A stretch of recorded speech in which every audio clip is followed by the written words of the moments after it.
Hola, bienvenidos a mi canal, a la Taberna del Motor. En este vídeo voy a realizar una review en profundidad del Ravenol Racing Motobike 10W40. Pilla asiento, ponte cómodo y empezamos.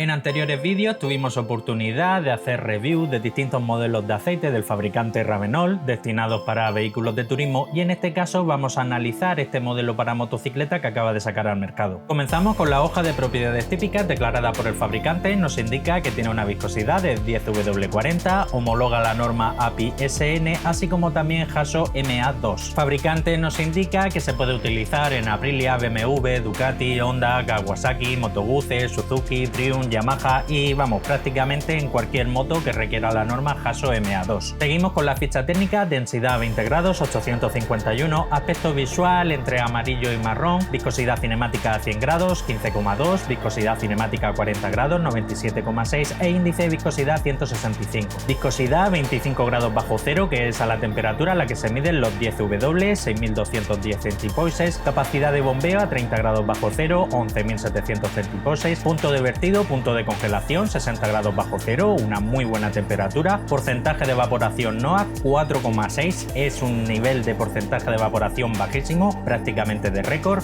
punto de inflamación 242 grados, TBN, que es la reserva alcalina, la capacidad de neutralización de ácidos 7,6 y en cuanto a la concentración de cenizas da un valor de 0,85. Pasamos a la hoja de seguridad, también conocida como hoja MSDS, y es aquí donde los fabricantes, en cumplimiento de un reglamento de la Unión Europea, tienen que indicar ciertos tipos de compuestos que han utilizado para la formulación del aceite y que pueden ser perjudiciales para la salud, bien en contacto con la piel, con los ojos o por inhalación. Como siempre indico, este documento no se trata ni mucho menos de la receta completa del aceite, pero sí que en algunos casos con ayuda de unos códigos CAS podemos descifrar ciertos tipos de compuestos. En este caso concreto la hoja es muy parca, prácticamente da poca información o ninguna, simplemente indica un CAS con una concentración muy reducida, en torno a un 0,1%, y se trata de un aditivo que ha utilizado. Pasamos a los resultados del análisis de laboratorio, que por desgracia no es tan amplia y extensa como a mí me hubiese gustado, pero bueno, voy a trabajar con lo que tengo. Viscosidad cinemática a 40 grados 92,25, viscosidad cinemática a 100 grados 14,54 e índice de viscosidad 164. Aquí hay que darle un pequeño tirón de orejas a Ravenol, ya que el aceite es menos viscoso que lo declarado por el fabricante. Si bien es cierto, en la viscosidad cinemática a 40 grados juega a su favor, ya que el aceite cuando está frío cuanto menos viscoso mejor, sí que a 100 grados ha dado algo menos de medio punto por debajo de lo declarado.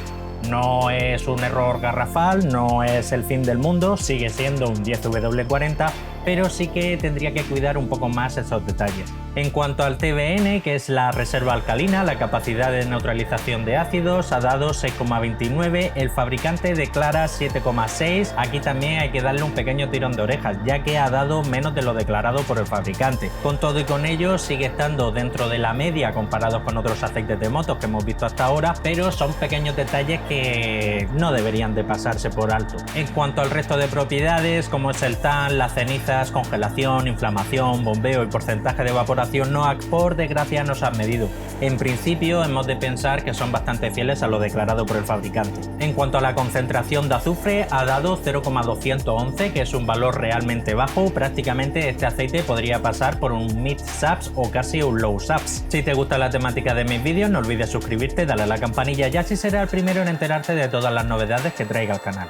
Pasamos al paquete de aditivos molibdeno, que hace función de modificador de fricción, ayuda a reducir el consumo del combustible, el sonido del motor y el desgaste. Lleva 145, que es un buen valor, es de los valores más altos que hemos visto dentro del fabricante Ravenol. Este aditivo como tal, hay fabricantes que no lo utilizan, otros que sí, fabricantes que utilizan concentraciones más reducidas, en torno a 30, 40, 50, en este caso se ha utilizado 145 y hay otros fabricantes que utilizan concentraciones mayores. Hemos visto aceites que llevan 200, 300, 500, 800 e incluso 1000. Fósforo y zinc juntos forman un compuesto conocido como ZDDP, su principal función es la de antidesgaste y antioxidante, 703, 818, son valores promedios para nada excesivos, sobre todo en cuanto al fósforo se refiere. Boro, que hace función de dispersante, lleva 34, es relativamente bajo, pero ya lleva más que muchos otros modelos. Magnesio hace función de detergente y neutralizante, lleva 10, es una concentración bastante homeopática. Y en cuanto al calcio, que también hace función de detergente y neutralizante, lleva 1852, que es un valor promedio.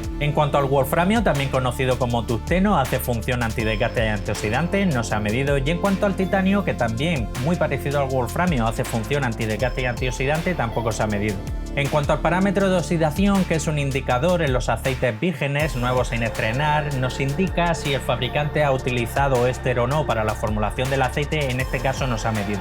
Pasamos a la espectroscopia, también conocida como hoja F-TIR, y es aquí donde podemos comprobar qué tipo de compuesto ha utilizado el fabricante, sobre todo para la formulación de la base, así como también un porcentaje de concentración muy aproximado. Las crestas más importantes a las que tenemos que prestar especial atención, la que se forma en torno a 1750, que está prácticamente tocando cero, señal de que el fabricante ha utilizado bastante éster. También hay una cresta muy importante que se forma en torno a 1150, también está muy baja, muy próximo a 2, señal también de que el fabricante ha utilizado éster.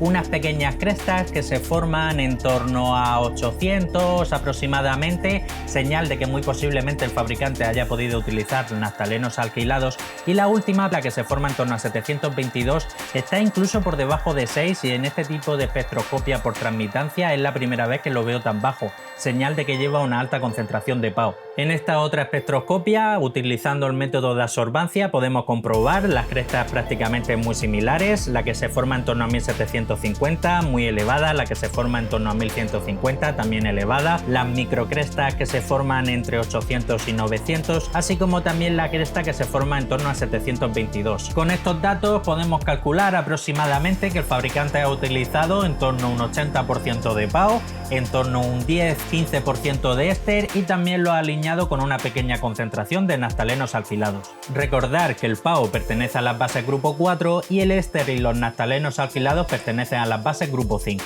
Bien, y pasamos al apartado de las conclusiones finales, a destacar sobre todo la base utilizada, en torno a un 80% de PAO, en torno a un 15% de éster, es una muy buena base, acompañado de una pequeña concentración de naftalenos alquilados. Hasta día de hoy es la mejor base que he visto que ha utilizado el fabricante Ravenol. En cuanto al paquete de aditivos, es bastante completo, lleva bastante molibdeno, lleva también un poco de boro. Sí es cierto, quizás el fósforo lo podrían haber engordado un poco más, pero bueno, está dentro de los valores promedios. Y en cuanto a las propiedades físicas, por desgracia el laboratorio no ha realizado tantas pruebas como nos hubiese gustado ver.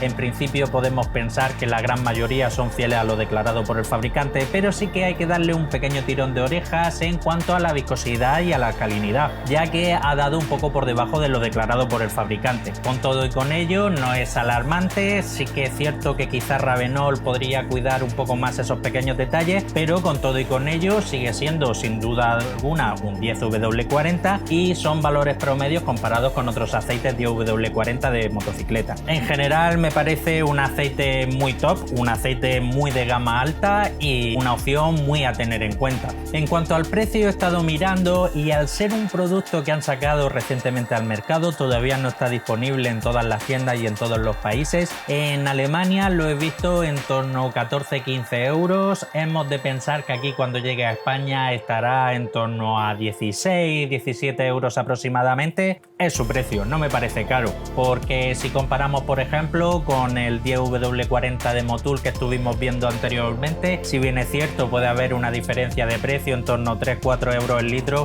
este aceite es muy superior. Este aceite se hace un llavero con el Motul 10W40. Además, teniendo en cuenta que el motor de una motocicleta no lleva mucha capacidad, en torno a 2 litros aproximadamente, pues esa pequeña diferencia de sobreprecio, la verdad, prácticamente es nada, y sin embargo la diferencia de calidad es abismal. Y bueno, hasta aquí el final del vídeo. No me quiero ir sin antes recordarte, como siempre, que tengo abierto un grupo de Telegram. Abajo en la descripción te dejo un link. Ya somos más de 450 usuarios, ahí se puede hablar de todo lo relacionado con el tema de las motos, los coches, coche, aceite, filtros, recambios, trucos de mecánica, etc. Comparte el vídeo, que de seguro tienes algún hermano, un primo, un cuñado, un vecino, un compañero de trabajo que como tú es aficionado a las motos y a la mecánica. Dale un buen like si te ha gustado el vídeo y si quieres seguir estar atento a todo lo relacionado con el mundo del aceite del motor, suscríbete, dale a la campanilla y nos vemos en el próximo vídeo. Un saludo.